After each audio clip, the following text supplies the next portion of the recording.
If jobs really made people rich, why are most employees still struggling with money after 10, 20, even 30 years of working? Why do people with degrees, promotions, and experience still live paycheck to paycheck? And why are the richest people in the world not salaried employees? Today, I want to make one thing very clear: a job can help you survive, but a job alone will not make you rich. This video is not anti-job. Jobs are important. Jobs give stability, skills, and starting income. But if your goal is financial freedom, real wealth, and control over your time, then you must understand how money actually works in the modern economy. By the end of this video, you'll understand why jobs limit wealth, how the money system is changing where future wealth is really being created, and what smart people do besides their jobs. A job is simple. You trade time for money. You show up. You work for a fixed number of hours. You get paid a fixed amount. The problem is not working hard. The problem is your income is capped, no matter how talented you are. There are only 24 hours in a day. Your salary has a ceiling. Someone else controls your pay. Even if you work overtime, promotions, or bonuses, you're still limited. Example, a software engineer earning $2,000 a month might feel successful. But if inflation rises, expenses increase, or the company downsizes, that income is at risk. A job gives linear income. Work more, gear, earn slightly more, stop working, income stops. That is not how wealth is built. When you really sit down and observe the world around you, you start noticing patterns that schools never taught us and offices never explained to employees. And one of the biggest patterns is this: most people are working harder every year, yet feeling poorer every year, not because they are lazy or incapable, but because they are operating inside a system that was never designed to make them wealthy, only productive.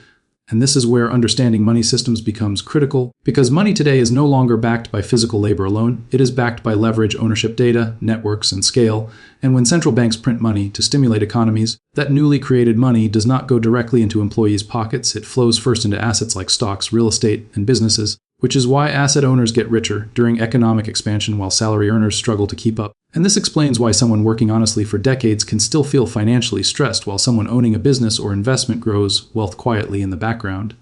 And this gap is not accidental, it is structural, because the modern economy rewards those who understand how to position themselves close to money creation and value distribution rather than pure labor. And this is also why future finance is shifting away from traditional employment dependence toward flexible income systems, because companies themselves are reducing long-term employment commitments, replacing them with contracts, automation, and performance-based roles, which means relying on a single paycheck is becoming riskier than ever. And this is not fear-based thinking, it is simply observing economic reality. Because when a company faces pressure, the first cost it cuts is payroll, not executive ownership or assets. And this is why smart individuals use their jobs as training grounds rather than destinations, learning skills, understanding industries, building networks, and slowly redirecting income into things that grow independently of their time. And when people hear the word investment, they often think it requires large capital, but in reality, the first investment is knowledge, understanding how money flows, how businesses generate profit, how markets move, and how technology is reshaping value creation.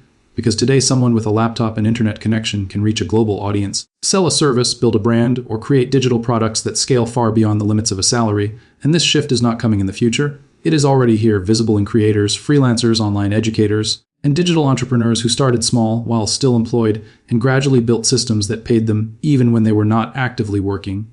And this is the key difference between income and wealth. Income is something you chase every month. Wealth is something you build patiently. And patience is something most people lose because they are trapped in immediate expenses, which again circles back to financial education. Because without understanding budgeting, saving, and investing, even a high salary can disappear quickly, while a modest income, when managed wisely, can become the foundation for long-term financial independence. And this is why wealthy individuals often appear calm during economic uncertainty, because they are diversified across assets, not dependent on a single employer or paycheck. And as technology continues advancing, artificial intelligence and automation will replace repetitive tasks faster than ever, making adaptability more valuable than loyalty. And those who fail to prepare alternative income streams will feel increasing pressure. Not because jobs are bad, but because jobs alone are fragile in a rapidly evolving economy. And this reality forces an important mindset shift. Instead of asking how to earn more money at work, the better question becomes how to make money work outside of work. And this is where side businesses, investments, and skill-based income come into play, because they allow you to separate survival from growth, using the job to cover basic needs while using extra time and income to build something scalable. And this approach reduces fear, increases confidence, and creates options. And options are the true definition of wealth, because wealth is not just about luxury. It is about choice. The choice to leave a toxic job, the choice to invest in opportunities, the choice to protect your family during hard times. And these choices are rarely available to someone living paycheck to paycheck, no matter how educated or hardworking they are. And this is why understanding economic cycles is also important, because economies move in phases of expansion, contraction, and recovery, and those who only rely on salaries feel the full impact of downturns, while asset holders often recover faster or even grow during crises, because downturns create opportunities for those with liquidity and knowledge, and history has shown this repeatedly, whether in stock markets, real estate, or businesses, where wealth transfers from the unprepared to the prepared. And this is not about exploiting others, it is about positioning yourself intelligently within the system, and positioning requires awareness, discipline, and long-term thinking, qualities that are rarely rewarded in instant gratification cultures, but essential for financial growth. And as younger generations enter the workforce, they are already sensing this shift, questioning traditional career paths, exploring freelancing, entrepreneurship, and digital income, not because they dislike work, but because they desire control and scalability, and this trend will only accelerate as global connectivity increases, allowing talent to compete internationally rather than locally, breaking the old model where income was limited by geography, and this again reinforces the idea that jobs are no longer the primary vehicle for wealth, but rather one component of a broader financial strategy. And when people finally understand this, they stop blaming employers, governments, or markets, and start focusing on what they can control: their skills, their spending habits, their learning curve, and their investment decisions, because while you may not control inflation or economic policy, you do control how prepared you are for change. And preparation today means thinking beyond job titles and paychecks, toward systems that grow, adapt, and compound over time. And this understanding alone can completely change how someone views money, work, and their future. Once this realization settles in, people start noticing how deeply conditioned society is to equate success with employment status rather than financial independence. And this conditioning begins early, where children are taught to study hard so they can get a good job, but rarely taught how money actually moves, how businesses operate, or how wealth compounds over time. And as a result, most adults enter the workforce highly skilled but financially unaware, believing that loyalty, experience, and patience will eventually lead to prosperity. Yet the reality of modern economics shows that loyalty is rarely rewarded with ownership, and patience without strategy often leads to stagnation. And this becomes even clearer when you observe corporate structures, where shareholders and owners benefit from profits while employees receive fixed compensation regardless of how much value they create, meaning the upside is limited for workers but unlimited for owners. And this imbalance is not necessarily immoral, it is simply how capitalism functions, rewarding risk, ownership, and leverage over labor alone. And once someone understands this, they stop seeing wealth as something mysterious or unfair and start seeing it as something systematic, something that follows rules, and rules can be learned. Because wealth is less about luck and more about positioning, timing, and consistency. And this is why financial literacy is becoming more important than ever, especially in a world where credit is easily available, consumerism is aggressively marketed, and social pressure pushes people to spend before they build, trapping them in cycles of debt that further reduce their ability to invest or take calculated risks. And debt itself is another tool that works differently depending on who uses it, because for employees, debt often finances consumption, while for asset owners, debt is used strategically to acquire income, generating assets. And this distinction alone explains why two people with similar incomes can end up in completely different financial situations over time,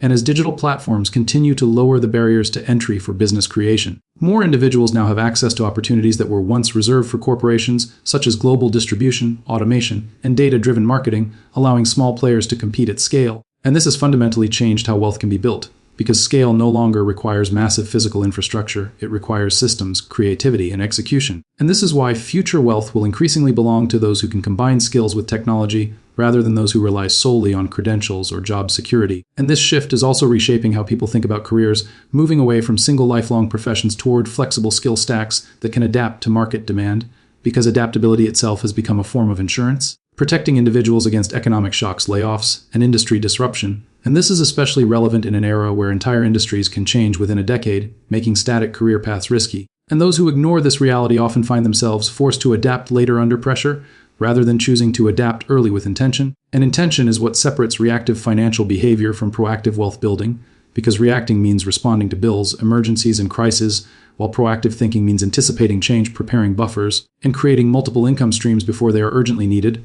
And this proactive mindset does not require extreme risk-taking, but it does require long-term thinking, delayed gratification, and a willingness to learn continuously, qualities that are often uncomfortable, but highly rewarding over time. And as people begin to apply these principles, they often notice a shift, not just in their finances, but in their confidence, because financial awareness reduces fear, allowing clearer decision-making even during uncertainty. And this clarity becomes increasingly valuable as global economies face volatility from geopolitical events, technological disruption, and shifting monetary policies, all of which disproportionately affect those with limited financial flexibility. And flexibility itself becomes a form of wealth, because it allows individuals to wait, choose, and act strategically rather than out of desperation. And desperation is often what leads people to accept poor financial terms, whether in employment, loans, or investments. And this again highlights why relying exclusively on a job can be dangerous, not because jobs are bad, but because dependency reduces negotiating power, and power in the financial sense comes from options, from having alternatives, and alternatives are created through assets, skills, and savings, not titles or salaries. And this is why many people who appear successful on paper still feel trapped, because their lifestyle is built around a single income source that cannot be interrupted without consequences, while those who build multiple income channels gradually reduce that pressure, creating breathing room to think strategically rather than emotionally. And as this understanding spreads, it challenges traditional definitions of success, shifting focus from visible status symbols toward invisible systems, because true financial strength is often quiet, built over time through disciplined habits rather than sudden breakthroughs.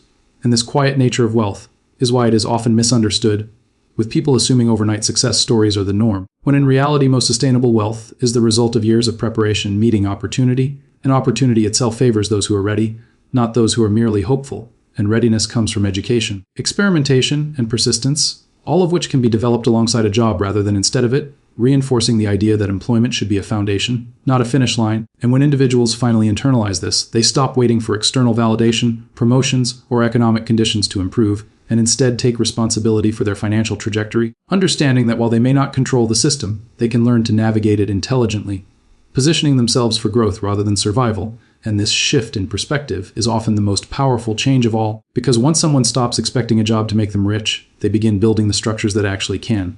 As this mindset deepens, people begin to question not only how they earn money, but how they relate to it emotionally, because money is not just a financial tool, it is a psychological one, influencing decisions, stress levels, confidence, and even identity, and many employees unknowingly tie their self-worth to their job title or salary, which makes financial growth harder because fear of loss becomes stronger than desire for progress. And fear is one of the biggest reasons people stay stuck, afraid to learn something new, afraid to invest, afraid to fail, even though failure in controlled environments is often the fastest teacher. And this fear is amplified by a culture that celebrates comfort over growth, encouraging people to stay safe, even when safety itself is disappearing, and this contradiction becomes obvious when layoffs happen unexpectedly, reminding everyone that perceived stability can vanish overnight. And this is why forward-thinking individuals focus less on job security and more on skill security, because skills can move across industries, platforms, and economies while a job is tied to a single organization's performance. And as the global economy becomes more interconnected, competition increases, but so do opportunities, meaning the same forces that pressure wages also create new markets for those willing to adapt. And adaptation often starts with understanding value, because money flows toward value creation, not effort alone. And value is determined by how many people you can help, how urgent the problem is, and how difficult you are to replace, which explains why scalable solutions outperform hourly labor. And this principle applies whether someone is building a business, offering a service, or investing, because scalability multiplies results without multiplying time, and time is the most limited resource employees trade away daily, often without realizing its long-term cost. And once time is gone, it cannot be recovered, which makes how you exchange it one of the most important financial decisions of your life.